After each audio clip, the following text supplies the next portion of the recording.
1. mail 2007 anti Pirita velodroomilt taas start Elion Estonian Cup sarja avaüritusele meeskondade teatesõidule. See on sarja ainus Tallinnas toimuv osa, kõik teised etapid leiavad aset juba üle kogu Eesti suurtel ringidel. Elion Estonian Cup on Eesti suurim rahvaspordiüritus. Sarjal on kokkuvõttes tuhandeid osalejaid, pakkudes pedaalimisrõõmu igale soovjale igas vanuses.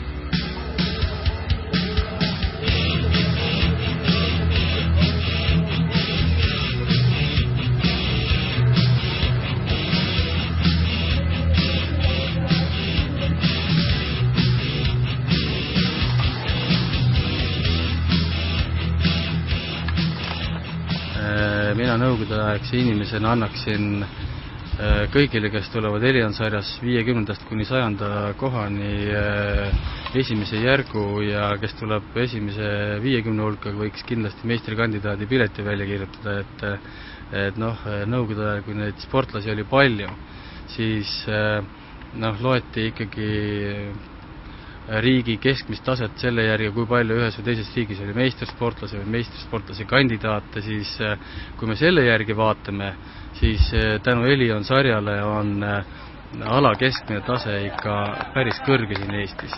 Ehk kui mõni meie noor tahab jõuda kusagile mujal pool maailmas kõrgele kohale, siis võtku Elion sari ette, kui ta siin tuleb juunioride klassis 20-30 hulka, siis ma arvan, et ta võib minna ka mujale moole sõitma. Et see on kindlasti taset näitav koht selline sari. Et meil CFC ruutmeeter klubi on siis ikkagi spetsialiseerunud maantee peal. Elion sarjad võiks mitte sõita, kui samas ei ole ka maanteevõistlusi nendel päevadel, et füüsilise ettevalmistuse mõttes juba. Miks sulle meeldib seda sarja sõita? Ta on huvitav ju, et ta on erinevates kohtades, erinevad rajad. See ongi põnev on ju võiduki võtta.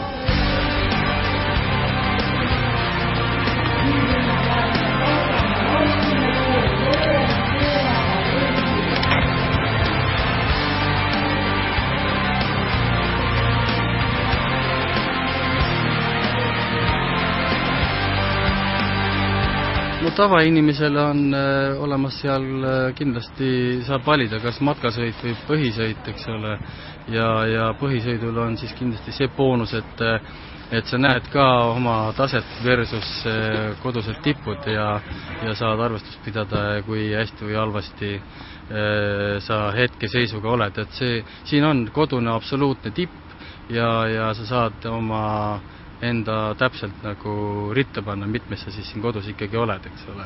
Ja kui ei taha niimoodi kihutada, siis jumal hoidku matkasõidus tuleb valida endale jõukohane tempo ja nautida jalgrattasõitu mäest üles, mäest alla, et see jalgrattaspordi eelis ongi vastupidavus teiste võib-olla vastupidavusalade ees, et siin on ka parasjagu adrenaliini.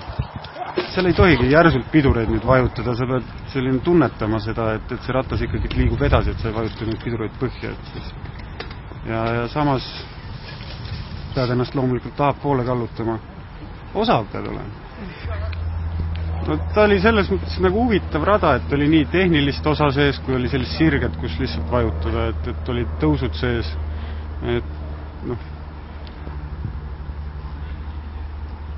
Kohati oli päris raske, et ise ka esimest korda paigi seljas, et selline, see vajab ikka harjutamist, et päris nii ei ole, et tuled ja sõidad lihtsalt. Kes siin päris paigi peale nüüd spetsialiseerunud on, nende jaoks oli see loomulikult kerge. Meie distantsid ja kestvus nendel üritustel ongi ikkagi sellega nagu piiratud, et see oleks jõukohane igasuguse ettevalmistusega inimesele, kellel on piisavalt mõistust, et ta valib enda jaoks sobiva tempo ja siis ei ole ta mitte kellelegi raske. Nii et ma arvan küll, et ei ole mingit eliidi peale minekut ja need ilusad riided ja need klubid ja need asutused, kes siin on esindatud, siis tegelikult ongi mitte traditsioonilised jalgrattaklubid, vaid just nimelt asutused on need, kes panevad oma neid spordihuvilist rahvast riidesse ja hoolitseb nende eest. See ongi see eesmärk. Näha on, et iga aastaga klubide materiaalne olukord järjest paraneb. ja ma arvan, et meie sari on üks selle eesmärgiga ka nagu vaeva püüdnud näha, et klubidel oleks toetajaid ja et neid tasuks toetada ja täna, kui me vaatasime neid võistkondade tutvustamisi, siis ikka väga korralikud riided olid kõigil seljas ja näha oli, et sponsorite arv riietuse peal on kõigil järjest kasvanud ja pilti on kirjumaks läinud ja siin eliit või parematel võistkonnadel on näha, et on ka väga korralik rattavarustus.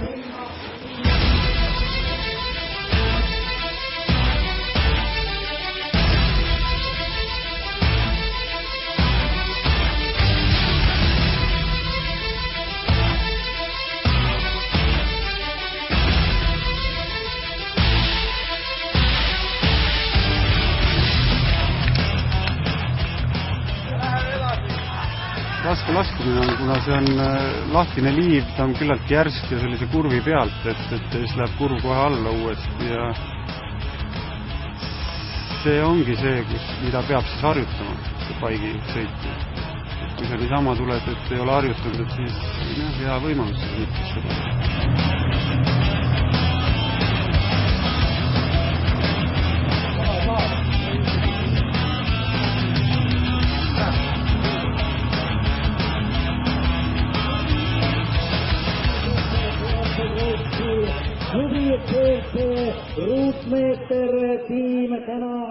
Tegelikult algselt oli meil meeskonnas ka Jaan Kirsipuu, kuid ta pidi kahjuks ära sõitma.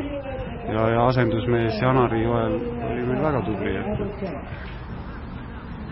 Ja mis edasi saab, võidate hooaja ka või? No kindlasti me üritame seda, aga eks seda näitab hooaeg. No tegelikult läheb hästi pingeliseks ja see tegelikult kindlasti lisab hasarti ja lisab pinget, sest et niimoodi mäekõrguselt üle ühtegi võistkonda ei ole. Täna ma arvan on raudselt 3-4, võib-olla isegi 5 sellist võistkonda siin sarjas, kes kindlasti helitavad lootust terve sari ära võita. Ja täpselt sama lihtne ei ole võita ka individuaalselt seda sarja, ehkki Jaan Kirsipuu on teatanud, et ta Elion sarjas kindlasti osaleb, aga Jassile on siin ennegi pähe pandud, nii et ei saa ka Jass tunda ennast Elion sarja võitjana juba täna. Esimesed tegelikud võitjad juba homme Mulgi maratonil Viljandis.